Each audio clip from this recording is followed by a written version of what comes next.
کل قیامت کا دن آئے گا جس دن یہ زمین چٹیل میدان بنا دی جائے گی اور بڑے بڑے پہاڑ دنکی ہوئی رنگین اون کی طرح فضا میں اٹھتے ہوئے دکھائی دیں گے۔ جس وقت ماں بیٹے کی جانب نہ دیکھے گی اور بیٹا ماں کی جانب نہ دیکھے گا، نفسا نفسی کا عالم ہوگا۔ یہ زمین تانبے کی بنا دی جائے گی، یہ سورج بالکل زمین کے قریب آ جائے گا اور ساری انسانیت میدان محشر کے اندر ان کو اکٹھا کر دیا جائے گا۔ 120 صفیں بنیں گی اور وہاں انسان اپنے پسینوں کے اندر ڈوبے ہوئے نظر آئیں گے اور ساری انسانیت میدان محشر کے اندر ننگی ہوگی۔ اما عائشہ رضی اللہ تعالیٰ عنہ نے پوچھا، اللہ کے محبوب وہاں شرم نہیں آئے گی؟ اللہ کے محبوب ارشاد فرماتے تھے کہ اے عائشہ، وہ اتنا سخت ترین دن ہوگا، اتنا پریشانی والا دن ہوگا، کوئی کسی کی طرف آنکھ اٹھا کر دیکھنے والا نہیں ہوگا، ہر انسان کو اپنی ہی پڑی ہوئی ہوگی۔ یہاں تک کہ انبیاء کی جماعت بھی کہے گی، نبی اور رسول بھی کہیں گے یا رب نفسی، اللہ آج ہمیں بچا لے، اللہ آج ہمیں بچا لے۔ ہر انسان کہے گا یا رب نفسی، اللہ مجھے بچا لے، دوسرے کی مجھے کوئی پرواہ نہیں، اللہ آج مجھے بچا لے، مجھے بچا لے۔ وہاں ایک ہی شفیق اور مہربان پیغمبر ہوگا جو ہمارا پیغمبر ہے، جو دلارا پیغمبر ہے، جو کائنات میں سب سے عرفہ اور اعلیٰ پیغمبر ہے، جو عظمتوں والا پیغمبر ہے، جو ساقی کوثر شافی محشر پیغمبر ہے، جو رحمت للعالمین والی صفات والا پیغمبر ہے، جو خاتم النبیین والی صفات والا پیغمبر ہے، جو اعلیٰ اخلاق والا پیغمبر ہے، وہ وہاں ارشاد فرمائیں گے یا رب امتی، یا رب امتی، اللہ میری امت کو بچا لے، میری امت کو بچا لے۔ محبوب ایک طویل سجدہ کریں گے، اللہ فرمائیں گے میرے محبوب آپ سجدے سے اٹھ جائیے اور آپ جو مانگے کہ ہم دینے کے لیے تیار ہیں۔ اللہ کے محبوب ارشاد فرمائیں گے کہ اللہ ساری انسانیت آدم سے لے کر آخری انسان تک میدان محشر کے اندر پریشان ہے۔ لوگ اپنے گناہوں کی بدولت، کوئی اپنے ٹخنوں تک پسینے کے اندر ڈوبا، کوئی جو ہے یہاں تک، کوئی جہاں تک، کوئی سینے تک، کوئی داڑھی تک، کوئی ناک تک۔ بعض لوگ اپنے گناہوں کی بدولت اپنے ہی پسینے کے اندر میدان محشر کے اندر ڈوبے ہوئے نظر آئیں گے۔ اللہ کے محبوب کہیں گے یا رب امتی، اللہ میری امت کو بچا لے۔ محبوب اللہ فرمائیں گے محبوب آپ مانگے جو مانگنا چاہتے ہیں ہم عطا کریں گے۔ اللہ کے محبوب ارشاد فرمائیں گے کہ اللہ آج جو ہے آپ حساب و کتاب شروع کریں، امت کے لوگ، ساری امتوں کے لوگ پریشان ہیں۔ اللہ فرمائیں گے، اللہ اس دن بڑے غضب کے اندر ہوں گے اور اللہ فرمائیں گے لمن الملک اليوم، آج کس کی حکومت ہے؟ دنیا کے اندر یہ جتنے بھی بادشاہ ہیں، وزیر ہیں، مشیر ہیں، دنیا کے بڑے لوگ ہیں، یہ اپنی بادشاہت سمجھتے ہیں کہ ہمارے پاس طاقت ہے، ہمارے پاس عہدہ ہے، وزارت ہے، اور اس کے پیچھے غریبوں پر، مظلوموں پر ظلم و ستم کی انتہا کر دیتے ہیں۔ اللہ فرمائیں گے لمن الملک اليوم، آج کس کی حکومت ہے؟ زبانوں کو تالے لگ جائیں گے اور سارے کے سارے خاموش ہوں گے، کوئی نہیں بولے گا۔ اللہ فرمائیں گے للہ الواحد القہار، دنیا کے اندر بھی میری حکومت تھی، آج بھی میری حکومت ہے۔ اللہ کی حکومت شروع سے ہے، آخر تک ہے، وہ ختم ہونے والی نہیں۔ یہ دنیا کے عارضی بنائے ہوئے بادشاہ، وزیر اور مشیر بھی اسی کے بنائے ہوئے ہیں۔ اس کے بعد اللہ بڑے غضب کے اندر ہوں گے۔ اس کے بعد جب اللہ کے محبوب دعا فرمائیں گے، سجدے سے اٹھیں گے، اس کے بعد اللہ کے محبوب عرض کریں گے کہ یا اللہ حساب و کتاب شروع کیا جائے۔ اللہ فرمائے کہ میرے محبوب پوری خلقت وہاں میدان محشر میں 120 صفیں اور پورے آدم علیہ السلام سے لے کر آخری انسان تک سارے کے سارے لوگ، مرد، عورتیں، بچے، سارے کے سارے وہاں جمع۔ وہاں اعلان ہوگا آج جو ہے حساب و کتاب شروع کیا جائے۔ اللہ فرمائے کہ میرے محبوب لاؤ نا میرے سامنے، کون ہے جو مجھ اللہ کو حساب و کتاب دے؟ اللہ کے محبوب میدان محشر میں نگاہ اٹھائیں گے، جب اٹھائیں گے ابو بکر کے چہرے پر نگاہ پڑے گی۔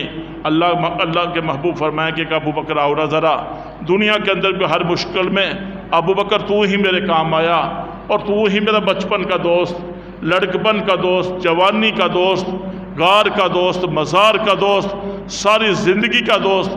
ابو بکر آؤ نا اللہ کے سامنے، اور آج اللہ کو آ کر حساب و کتاب دو۔ جب ابو بکر سامنے آئیں گے اللہ کا غضب جو ہوگا، غصہ جو ہوگا وہ ٹھنڈا ہو جائے گا، اور اللہ فرمائیں گے ابو بکر تو وہ ہے جس کے متعلق کملی والے نے ارشاد فرمایا تھا کہ یا اللہ دنیا کے اندر رہتے ہوئے میں نے ہر انسان کے احسانات کے بدلے چکا دیے، ابو بکر وہ ہے جس کے مجھ محمد پر اتنے احسانات ہیں کہ اس ابو بکر کے احسانات کے بدلے کل قیامت والے دن اللہ تو ہی چکانے ہیں۔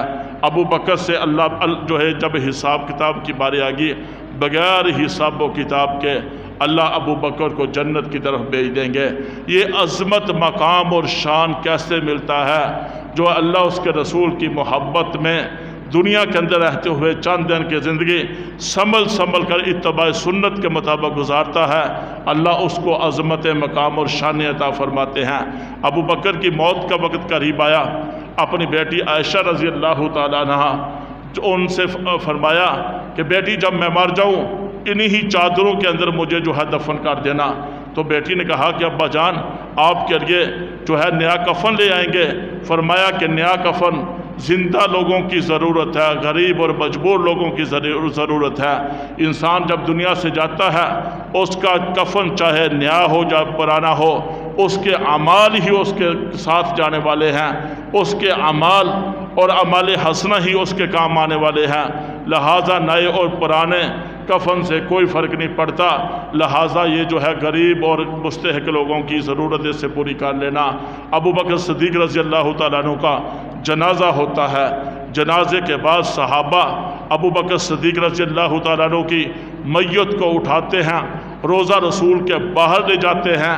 باہر لے جانے کے بعد ایک صحابی آواز لگاتا ہے، اے اللہ کے محبوب آپ کا یار ابو بکر یہاں حاضر ہے، اگر اجازت ہے روضہ رسول کے اندر حجرہ عائشہ کے اندر ہم اس کو دفن کر دیتے ہیں، اگر اجازت نہیں ہے تو جنت البقیع کے اندر دفن کر دیتے ہیں۔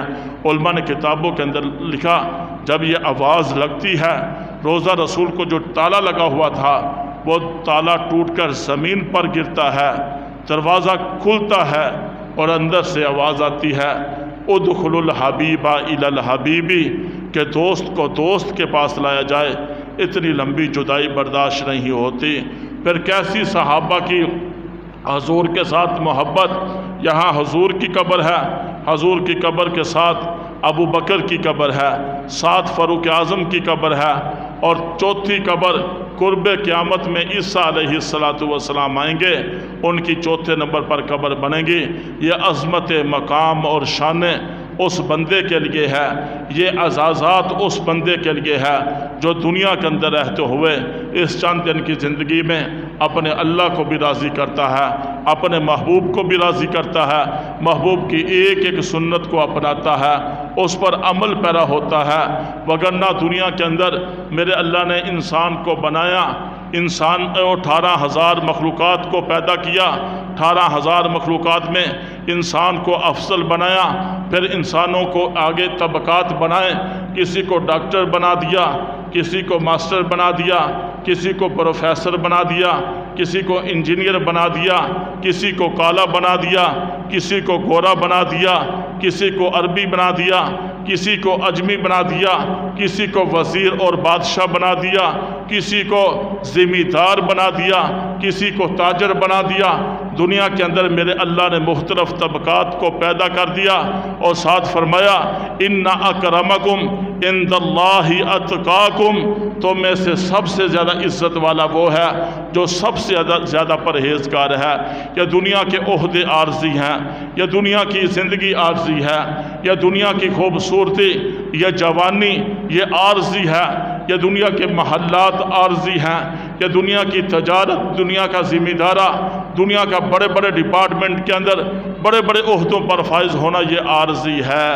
آج قبرستان کے اندر ہم جا کر جب دیکھتے ہیں اور تصورات کی دنیا کے اندر انسان تھوڑا سا سوچے کہ یہ لوگ جو قبروں کے اندر کو سال ہو گئے، صدیاں گزر گئیں، وہاں جو ہے سو رہے ہیں، یہ بھی لوگ تھے، ان کے پاس بھی وقت نہیں تھا، اللہ نے ان کو بھی حسن و جمال بھی دیا تھا، مال و دولت بھی دیا تھا، عہدہ بھی دیا تھا، سب کچھ ان کے پاس تھا۔ ایک وقت تھا یہ دنیا کے بادشاہ تھے، دنیا کے وزیر تھے، تاجر تھے، ذمہ دار تھے، ڈاکٹر اور ماسٹر تھے اور دنیا کے بڑے آدمی تھے۔